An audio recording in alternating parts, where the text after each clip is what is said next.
A Journey to the Center of the Earth. Chapter 7.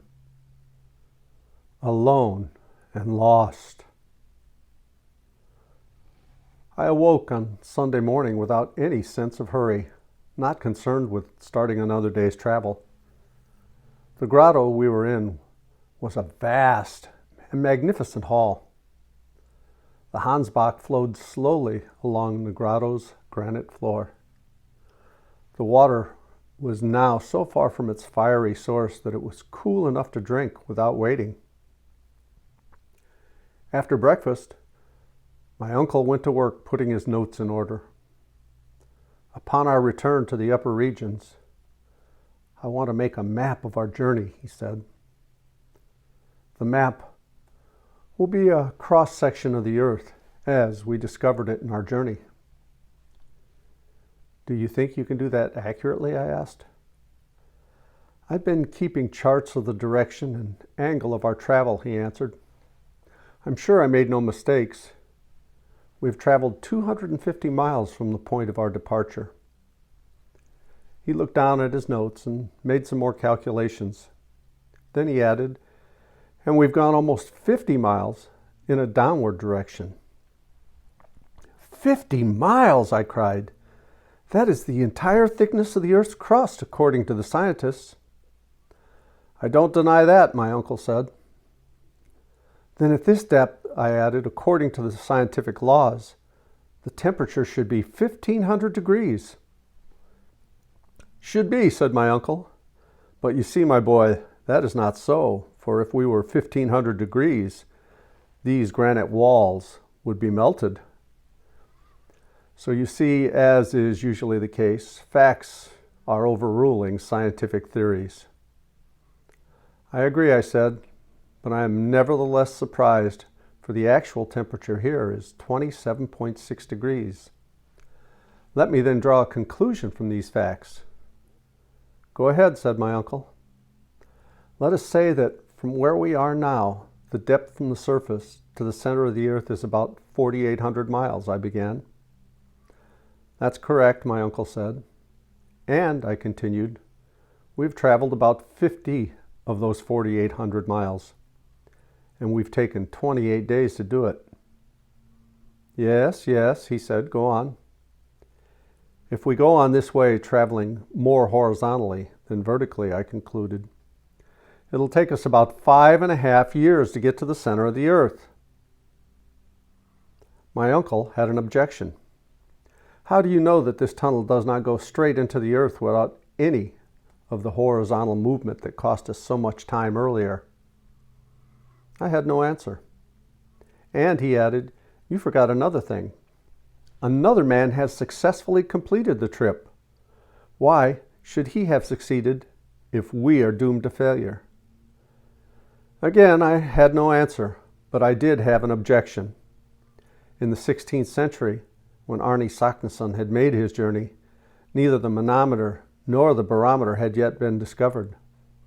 How then did he know that he had indeed reached the center of the earth?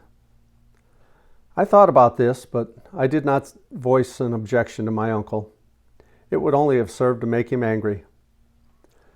So I decided to agree with him and follow him to whatever destiny he chose to lead me. After all, I had to admit that things had actually been going rather well, and that the goal was worth the hardship we've had so far. During the next 2 weeks, after the Sunday's rest, the slopes became more steeper and more frightening. Some, in fact, were almost vertical, and we had to descend them with the use of ropes. But we made rapid progress, covering on some of those days 5 or 6 miles on our downward journey toward the center of the earth. During those weeks, nothing of interest happened, but the next event that took place will remain in my memory forever. It is so terrible, in fact, that even now, as I think about it, my soul shudders and my blood runs cold. It happened on the 7th of August. We were about 600 miles southeast of Iceland. Our continuous descent had taken us 90 miles into the bowels of the earth. Above our heads were nearly 100 miles of rocks, ocean, continents, towns, and living beings. On that memorable day, the tunnel had taken a nearly horizontal course. I had the lead and was carrying one of the lanterns. My uncle was second with another lantern, and Hans was trailing behind. I was busy examining the different layers of granite rock along the way, and so completely absorbed in my work that I paid no attention to anything else. Suddenly I stopped and turned around to say something to my uncle and found that I was alone. Well, I thought to myself, I must have been walking too fast, or perhaps my uncle and Hans have stopped to rest. The best thing I can do is go back and find them. So I retraced my steps for about 15 minutes, rather uneasily. I paused and looked eagerly around. There was nobody in sight. I called out as loudly as possible, "Uncle! Hans!" The only response was the echo of my voice as it bounced off those terrible rock walls. A cold shiver shook my body and perspiration broke out upon my skin. "I must be calm," I said aloud in an effort to drive away my fears. "I'm sure that I will find them. There cannot be two roads. I must go further back down the tunnel." I walked back through the tunnel for another half an hour. There was still no sign of either my uncle or Hans. My calls brought only the echo of my own words. At last I stopped. It was hard to realize that I was alone, that I had made a mistake and was lost. "Come, come," I said to myself. "There is only one road, and we must meet soon."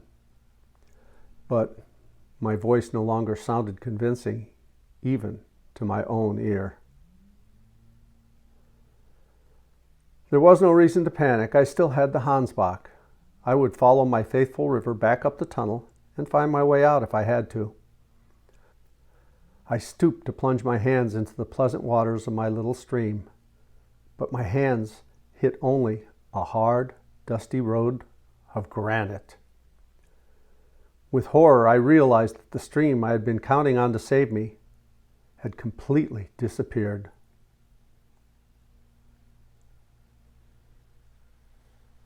Chapter 8. Voices at last. No words in any language can describe my utter horror. I was buried alive, alone, 100 miles inside the earth with nothing to look forward to except death. The slow, horrible death brought on by hunger and thirst. I crawled about, feeling the dry, hard rock. How did I lose the course of the stream? I asked myself over and over. It was now clear that when we stopped a while back, the water of the Hansbach must have flowed into another tunnel, while I, unknowingly, had taken a different path.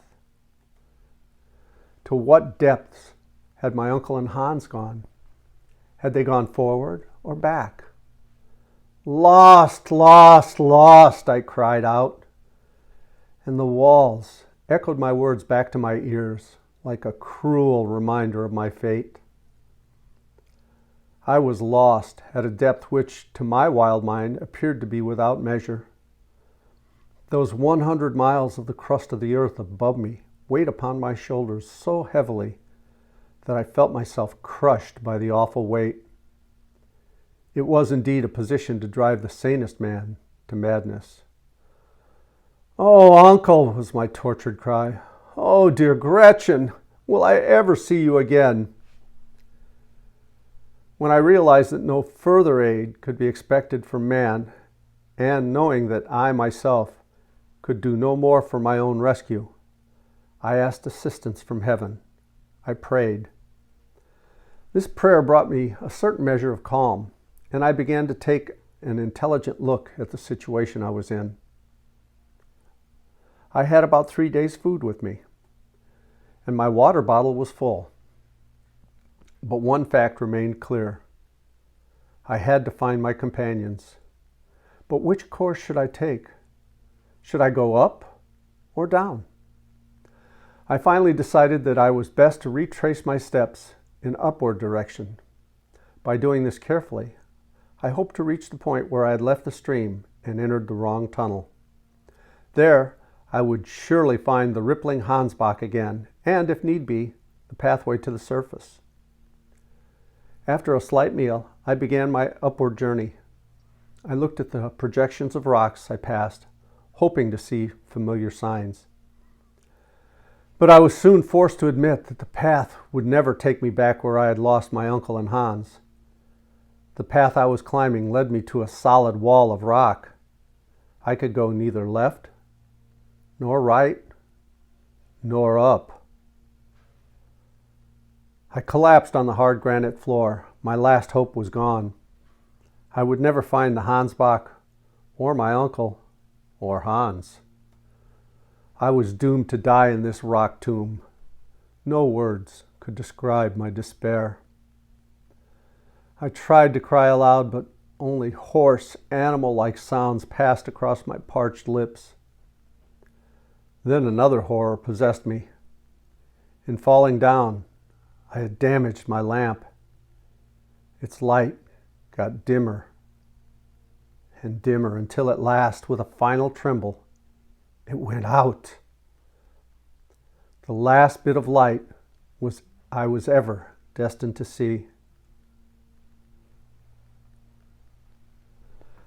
A wild cry of help passed my lips, but there was no answer in return. Madness must have taken possession of me. I got up and began to run downward, screaming at the top of my lungs. I roared, I howled, I yelled. I crashed into pointed rocks along the walls. I fell over and picked myself up, all covered with blood. Hour after hour, I ran this way until at last, having exhausted my strength, I fell into a heavy mass at the side of the tunnel and lost consciousness. When I came back to a sense of life at last, I found myself lying in a heap in the dark. Tears were running down my face and blood was running from many parts of my body. Why wasn't I dead, I wondered, and the realization that I was alive gave me some hope. Then, just as I was about to pass out again, my ears suddenly picked up a deep rumbling sound coming from somewhere on the rock above me. I listened carefully for many minutes, hoping to hear the sound again, hoping to discover its origin. An explosion of gas? The fall of a rock? Suddenly, my ear leaned against the wall accidentally, and I heard it again. It sounded like distant voices. "It cannot be," I cried. "It must be a hallucination." I listened to the wall again. Yes, it was human voices. There was no doubt in my mind. The voices must belong to my uncle and Hans. "Help!" I cried at the top of my voice. "Help! I'm dying!" I listened for a response, but there was only silence. I began to fear that my weakened voice could not reach my companions. "It must be them," I cried.